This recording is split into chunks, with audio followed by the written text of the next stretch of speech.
Salam damai Kristus. Di video ini saya membahas perihal pertanyaan, apakah Yesus bisa berdosa? Baik, saya harap Anda menyimak video singkat ini hingga selesai agar tidak salah paham. Saya akan memulainya dari awal jatuhnya Adam ke dalam dosa. Adam jatuh dalam dosa, dan kemudian dosa masuk dalam kehidupan manusia dan alam semesta ini disebabkan karena ketidaktaatan. Manusia dan alam semesta menjadi tidak lagi sempurna seperti saat pertama kali diciptakan. Dan karena Allah adalah Maha Kudus, maka manusia dan alam semesta yang telah dimasuki dosa ini tidak lagi dapat menyatu dengan Allah. Manusia berada dalam pengasingan, dalam penjara perbudakan dosa dan kematian kekal. Dan karena Allah adalah sumber hidup, maka ketidaktaatan Adam menjadikannya terpisah dari Allah, terpisah dari hidup alias mati. Namun karena Allah adalah kasih, maka Dia ingin agar manusia dapat menyatu kembali dengannya.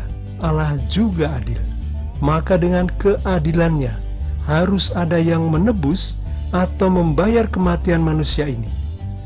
Karena semua manusia berada di pengasingan, berada dalam perbudakan dosa dan kematian kekal, sehingga tidak mampu untuk menebus atau membayar dirinya sendiri agar bisa keluar dari perbudakan itu, maka harus ada seseorang atau manusia yang bukan dari tempat pengasingan atau tempat perbudakan untuk dapat menebus atau membayarnya.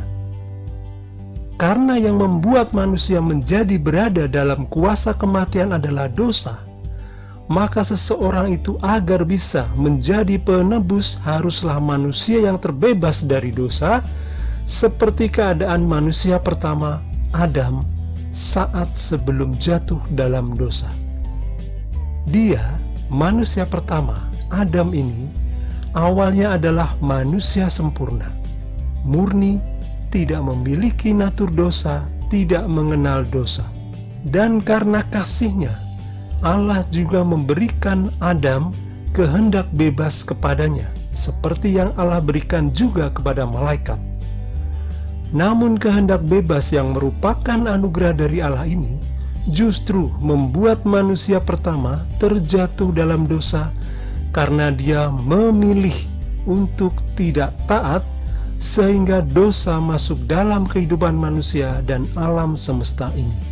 Karena kasih dan keadilannya, maka Allah mengutus Sang Sabda, anaknya yang tunggal, untuk menebus manusia yang berada dalam kuasa kematian dengan menjadi manusia, dengan cara mengambil kemanusiaannya. Karena manusia yang bisa menjadi penebus, pembayar, atau pengganti adalah manusia sempurna seperti Adam sebelum jatuh dalam dosa, yang murni dari dosa dan tidak mengenal dosa, maka Sang Sabda, Allah Putra, mengambil kemanusiaan dari rahim seorang perempuan yang telah dimurnikan dari dosa apapun, baik dosa asal, yaitu akibat dari dosa manusia pertama yang membuat manusia terpisah dari Allah, maupun dosa perbuatan, yaitu dosa yang dilakukan oleh yang bersangkutan. Kondisi pemurnian dari noda dosa itu hanya dimungkinkan ketika perempuan itu masih berada dalam kandungan ibunya dan kemudian betul-betul dipersiapkan semenjak kecil untuk nantinya Allah Putra akan mengambil kemanusiaan dari rahimnya. Jadi Allah Putra tidak hanya lewat saja, tapi benar-benar mengambil kemanusiaan dari rahim perempuan itu agar menjadi benar-benar manusia, 100% manusia, seperti Adam.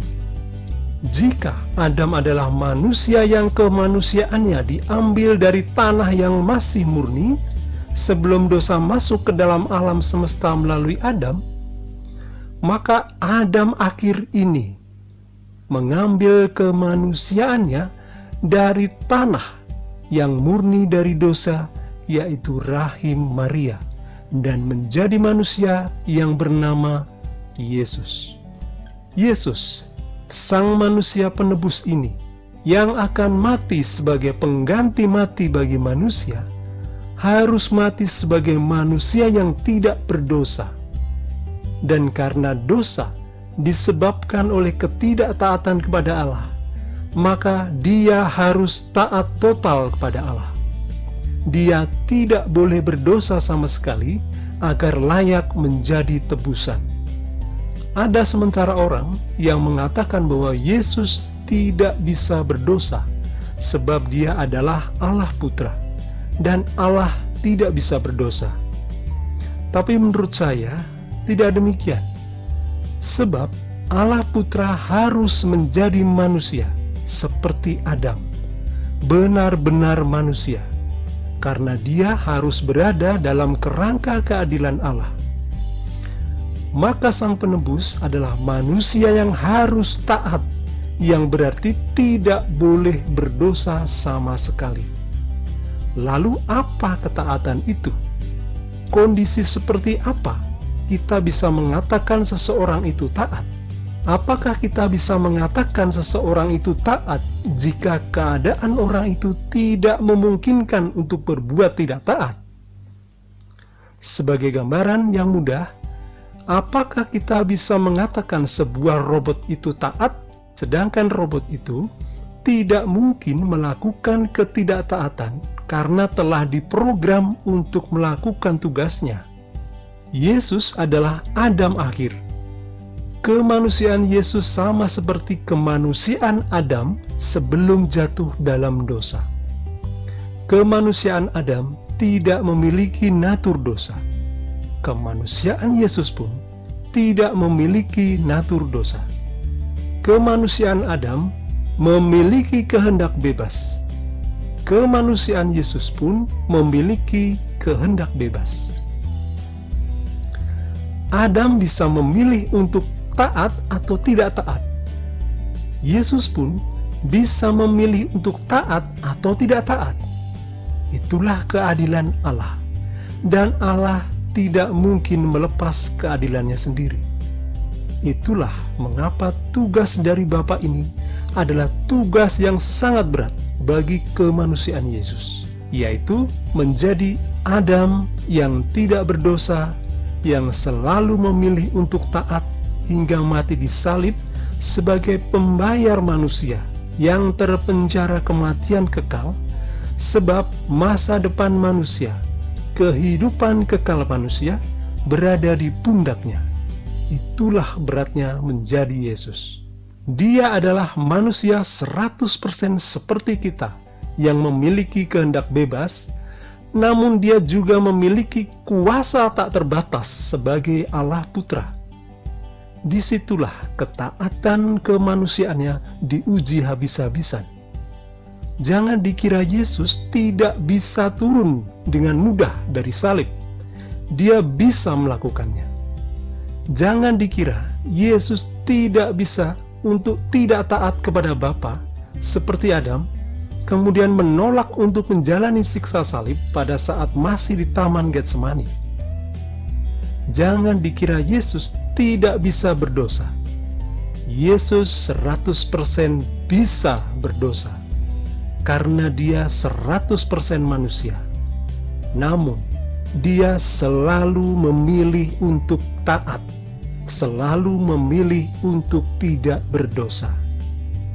Dengan itu juga, Yesus mengajarkan kepada kita bahwa kita pun, murid-muridnya, juga bisa memilih untuk taat, untuk tidak berdosa.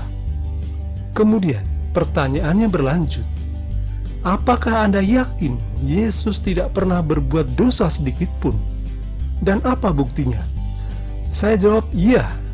Yesus tidak pernah berbuat dosa sekecil apapun. Dan apa buktinya? Buktinya adalah kebangkitan badan kemanusiaannya. Sebab syarat untuk bisa menjadi manusia penebus adalah murni dari dosa, kemudian mati dengan pencurahan darah. Jika kemanusiaan Yesus berdosa Dia tidak layak menjadi penebus dan tidak mungkin ada kebangkitan badannya. Sebab dari awalnya manusia diciptakan dengan kemuliaannya untuk kemudian mencapai puncak kemuliaan dengan bersatu dengan Allah. Namun Adam karena keinginannya untuk mencapai puncak kemuliaan itu tanpa Allah, telah melanggar ketetapannya dengan tidak taat kepada Allah, yang berakibat kemerosotan pada kemanusiaannya dan bahkan terpisah dari Allah karena tercemar oleh dosa. Jadi Yesus telah berhasil mengembalikan kodrat awal manusia untuk mencapai puncak kemuliaannya bersatu dengan Allah. Dan manusia, kita semua, juga akan bisa kembali mencapai puncak kemuliaan, yaitu menyatu dengan Allah, jika kita bersama Yesus. Kita juga akan mengalami kebangkitan badan, kemuliaan badan, dan menyatu dengan Bapa jika kita telah murni dari semua dosa. Caranya, yaitu pertama, kita harus dilahirkan kembali, yang artinya kita harus keluar dari tempat pengasingan karena terpisah dari Allah dengan cara dibaptis atau dipermandikan. Setelah keluar dari kuasa kematian kekal, yang berarti telah terbebas dari dosa asal, langkah kedua adalah mengikuti Yesus dengan melakukan apa yang Dia katakan dan mencontoh ketaatannya. Jika kita terjatuh karena ketidaktaatan, Yesus telah menyediakan pengampunan melalui sakramen tobat dan sakramen Ekaristi. Dan jika kematian telah datang sebelum kita dapat menerima sakramen, meskipun penyesalan yang dalam atas dosa itu telah kita lakukan, masih ada bentuk kasih terakhir dari Allah yang akan memurnikan jiwa kita agar layak menyatu dengan Allah, yaitu purgatori, yang diterjemahkan dalam bahasa Indonesia menjadi api penyucian. Demikian video singkat dari saya. Tuhan Yesus memberkati kita semua. Amin.